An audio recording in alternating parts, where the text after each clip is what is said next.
तो आप सभी का हम स्वागत करते हैं यूटेरिया करंट अफेयर्स प्रैक्टिस सेट 6 में। क्लाउड आधारित सुरक्षा कंपनी लुकआउट ने हाल ही में हर्मिट स्पाईवेयर की खोज की है। इसके संबंध में कौन सा कथन सत्य है? पहला कथन है कि हर्मिट स्पाईवेयर एंड्रॉयड और iOS उपकरणों को प्रभावित करने में सक्षम है। ये बात सही है। यह एक वाणिज्यिक स्पाईवेयर है और जिसका उपयोग उत्तरी सीरिया, कजाकिस्तान और इटली में सरकारों के द्वारा किया गया है। ये बात भी सही है। पहली बार इसका पता अप्रैल 2022 में कजाकिस्तान में चला था। ये बात भी सही है। यानी प्रयुक्त सभी सही है। 25 से 29 जुलाई 2022 तक के प्रथम खेलो इंडिया फेंसिंग वुमेन्स लीग का आयोजन कहाँ पर किया गया है? तो इसका आयोजन नई दिल्ली में किया गया है। अगला क्वेश्चन है कि भारत के पहले मस्तिष्क स्वास्थ्य क्लिनिक की शुरुआत किस शहर में की गई है? तो बेंगलुरु कर्नाटक में किया गया है। अगला क्वेश्चन, बैंक के मुख्य अर्थशास्त्री के रूप में हाल ही में किसे नियुक्त किया गया है? तो इसका आंसर हो जाएगा दोस्तों इंदरमीत गिल को नियुक्त किया गया है। अगला है कि वर्ष 2025 में महिला एक दिवसीय क्रिकेट विश्व कप का आयोजन किस देश में किया जाएगा? भारत में किया जाएगा। अगला क्वेश्चन है कि इंग्लैंड के लिसेस्टर क्रिकेट ग्राउंड का नाम किस भारतीय क्रिकेट खिलाड़ी के नाम पर रखा जाएगा? सुनील गावस्कर। स्थानीय सेमीकंडक्टर चिप उत्पादन के क्षेत्र में तेज एवं समावेशी वृद्धि को प्रोत्साहन देने के उद्देश्य से सेमीकंडक्टर पॉलिसी 2022-27 घोषणा करने वाला देश का पहला राज्य कौन बन गया है? तो इसका आंसर हो जाएगा बी, गुजरात।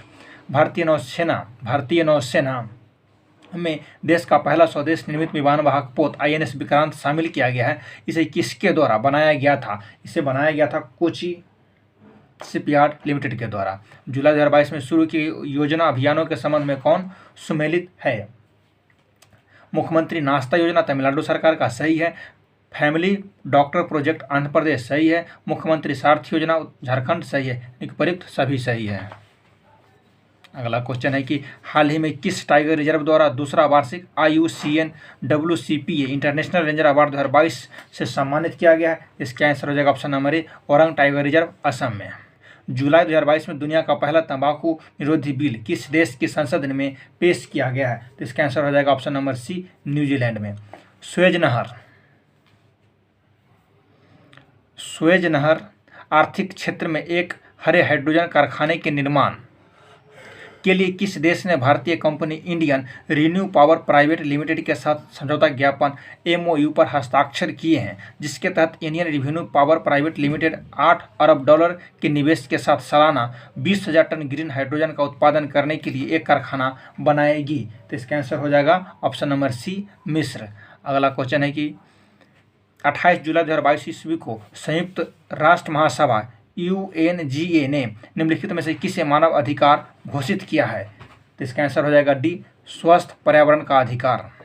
अगला क्वेश्चन है कि ब्रिटेन की सरकार के द्वारा निम्नलिखित में से किसे sir Winston Churchill leadership award से सम्मानित किया गया है? तो इसका आंसर हो जाएगा बी, वोलोडिमीर जेलेंस्की।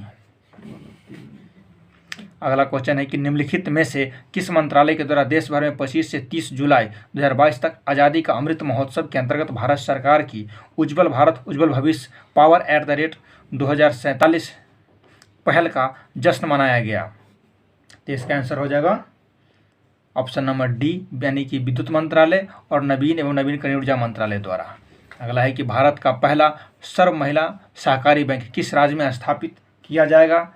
राजस्थान में स्थापित किया जाएगा। अगला क्वेश्चन कि जुलाई 2022 में सर्वोच्च न्यायालय के एक अविवाहित महिला को अवधिक गर्भपात की अनुमति देते हुए फैसला सुनाया गया है, यानी कि 24 सप्ताह तक के बच्चे को गर्भपात कराया जा सकता है। 29 जुलाई को वैश्विक बाघ दिवस 2022 समारोह का आयोजन कहाँ पर किया गया? तो इसका आंसर हो जाएगा सी, राजाजी टाइगर रिजर्व उत्तराखंड। अगला क्वेश्चन है 4 बाघ के विश्व चैंपियनशिप सेबेस्टियन बैटल जर्मनी ने संन्यास की घोषणा की है, उनका संबंध किस खेल से है? तो उनका संबंध फार्मूला 1 रेसिंग से है। अगला क्वेश्चन है कि कृषि के संदर्भ में निम्नलिखित कथनों पर विचार कीजिए। जुलाई 2022 में केंद्रीय कृषि मंत्रालय द्वारा 11वीं कृषि जनगणना का शुभारंभ किया गया। ये बात सही है। भारत में कृषि जनगणना की शुरुआत 1970-71 में हुई थी। ये बात भी सही है। कृषि जनगणना प्रति 5 वर्षों पर की जाती है। 1, 2, 3 सही है। अगला क्वेश्चन है कि सऊदी अरब में दुनिया की पहला वर्टिकल सिटी का निर्माण किया जाएगा। इसके संबंध में कौन सा कथन सत्य है वो बताना है। इस शहर को द लाइन नाम दिया गया है, ये बात सही है, द लाइन नाम दिया गया है। इस शहर में न सड़कें होगी न ही कार चलेगी। इस शहर में किसी तरह का प्रदूषण नहीं होगा और न ही किसी प्रकार का कोई कार्बन उत्सर्जन होगा, ये बात भी बिल्कुल सही है। इस शहर की लंबाई 170 किलोमीटर होगी, ये बात भी सही है। क्वेश्चन नंबर अगला है कि प्रधानमंत्री नरेंद्र मोदी ने मुंबई समाचार पत्र किस वर्षगांठ के उपलक्ष्य में एक विशेष डाक टिकट जारी किया है? तो इसका आंसर हो जाएगा ऑप्शन नंबर डी, 200वीं। अगला क्वेश्चन, प्रधानमंत्री नरेंद्र मोदी ने किस राज्य के साबरकांठा जिले में के सबर डेयरी में सामूहिक रूप से 1000 करोड़ से अधिक के विभिन्न परियोजनाओं की आधारशिला रखी है? तो इसका आंसर हो जाएगा ऑप्शन नंबर बी, गुजरात। अगला क्वेश्चन है कि हाल ही में केंद्रीय मंत्रिमंडल द्वारा Bharat broadband network limited BBNL को किसके साथ विलय करने की मंजूरी दी गई है? तो हो जाएगा इसका आंसर बी, BSNL के साथ। निम्नलिखित में से कौन सम्मिलित है वो बताना है। पहला है कि स्वदेश दर्पण योजना 2.0 पर्यटन मंत्रालय का, ये बात सही है। दीनदयाल स्पर्श योजना डाक विभाग का, सही है। PM दक्ष योजना सामाजिक न्याय एवं अधिकारिता मंत्रालय, ये सही है। उपयुक्त सभी सही है। हाल ही में भारत ने निम्नलिखित में से किस देश के साथ अंतर्देशीय जलमार्ग के माध्यम से पहला कंटेनरकृत कार्यों का सीमा पार रसद सफलतापूर्वक पूरा किया है? तो बांग्लादेश के साथ। आगे है कि मंकी पॉक्स से संबंधित निम्नलिखित कथनों पर विचार कीजिए। भारत में मंकी पॉक्स के पहले मामले की पुष्टि केरल में की गई, ये बात सही है। मंकी पॉक्स के मानव के संक्रमण का पहला मामला 1970 में कांगो गणराज्य में दर्ज किया गया था। दोनों कथन सही है, 1 और 2, ऑप्शन नंबर सी। अगला क्वेश्चन है कि हाल ही में कौन सा राज्य अपनी इंटरनेट सेवा शुरू करने वाला देश का पहला और एकमात्र राज्य बन गया है? तो ऑप्शन नंबर डी, केरल। अगला क्वेश्चन है कि सूरीनाम के सर्वोच्च नागरिक सम्मान grand cordon ordinary order of the yellow star से किसे सम्मानित किया गया है? तो इसका आंसर हो जाएगा श्री श्री रविशंकर। भारत सरकार के उपभोक्ता मामलों के विभाग ने उपभोक्ताओं को सशक्त बनाने और उनके अधिकारों के बारे में जागरूक करने के लिए किस शुभंकर को लॉन्च किया है? तो इसका आंसर हो जाएगा सी, जाकिरती। किस केंद्रीय मंत्रालय ने बेंगलुरु में राज्य कृषि और बागवानी मंत्रियों के सम्मेलन के मौके पर ई-नेम के तहत प्लेटफॉर्म लॉन्च किया है? तो इसका आंसर हो जाएगा डी, कृषि और किसान कल्याण मंत्रालय के द्वारा। किस कंपनी ने भारत की पहली स्वदेश रूप से विकसित लिथियम आयन सेल का अनावरण किया? इसका आंसर हो जाएगा बी, ओला इलेक्ट्रिक।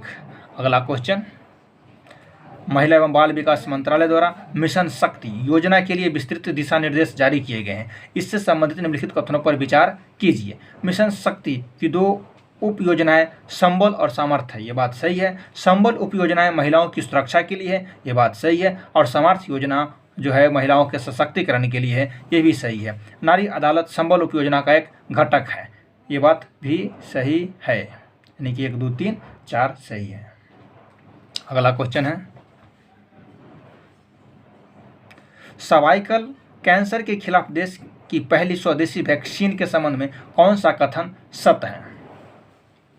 पहला कथन है कि इस quadrivalent human papilloma virus vaccine QHPV का नाम सर्वोवैक है, ये बात सही है। इसे सीरम इंस्टीट्यूट ऑफ इंडिया और केंद्र सरकार के डिपार्टमेंट ऑफ बायोलॉजिकल DBT के मिलकर बना, ये बात भी सही है।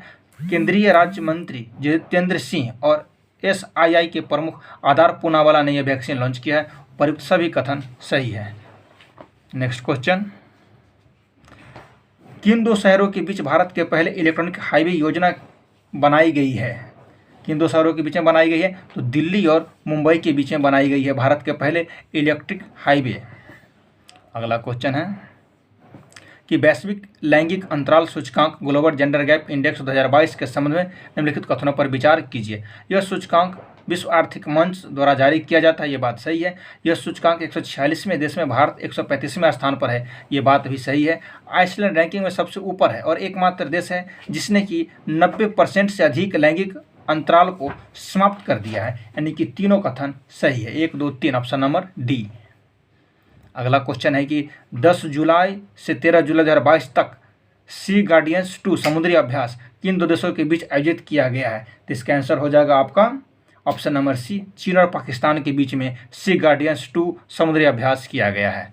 नेक्स्ट क्वेश्चन है कि जुलाई 2022 में जापान सरकार द्वारा जापान और भारत के बीच आर्थिक संबंधों को मजबूत करने की दिशा में योगदान के लिए किसे order of the rising sun gold and silver star से किसे सम्मानित किया गया है? तो नारायण कुमार को शामिल किया गया है।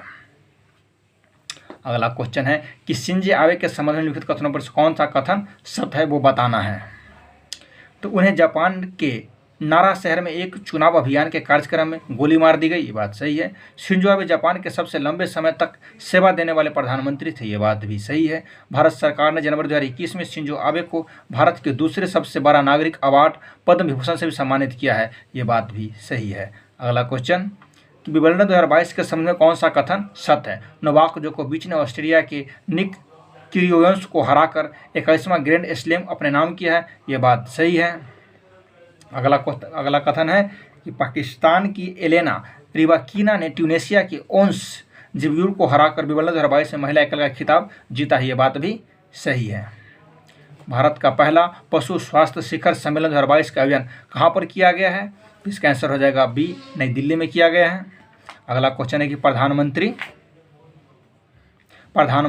श्री नरेंद्र मोदी ने नए संसद भवन की छत पर बने राष्ट्रीय प्रतीक का अनावरण किया है, इससे संबंधित निम्नलिखित कथनों पर विचार कीजिए। राष्ट्रीय प्रतीक कांस्य का बना हुआ, यह बात सही है। राष्ट्रीय प्रतीक का कुल वजन 95 किलोग्राम है, नहीं, ये कथन गलत है, 9500 किलोग्राम है। राष्ट्रीय प्रतीक 6.5 मीटर ऊंचा, ये सही है, यानी कि 1 और 3 सही, ऑप्शन नंबर सी। अगला क्वेश्चन है कि जुलाई 2022 में प्राकृतिक खेती सम्मेलन का आयोजन कहाँ पर किया गया? तो कहाँ पर किया गया इसका आयोजन? तो सूरत में किया गया है। इसका आयोजन कहाँ पर किया गया? सूरत में किया गया। अगला क्वेश्चन कि भारत के पहला एलिवेट अर्बन एक्सप्रेसवे के रूप में किस एक्सप्रेसवे को विकसित किया जा रहा है? तो द्वारका एक्सप्रेसवे को विकसित किया जा रहा है। ओवरऑल रैंकिंग कैटेगरी में national institutional ranking framework India ranking 2022 में किस संस्था को शीर्ष स्थान प्राप्त हुआ है? तो IIT मद्रास को। अगला क्वेश्चन है कि प्रोजेक्ट चीता के एक भाग के रूप में विश्व की पहली अंतर्महाद्वीपीय विशाल जंगली मांसाहारी स्थानांतरण परियोजना के तहत 8 अफ्रीकी चीतों को भारत लाया गया, इसके संबंध में निम्नलिखित में से कौन सा कथन सत्य है वो बताना।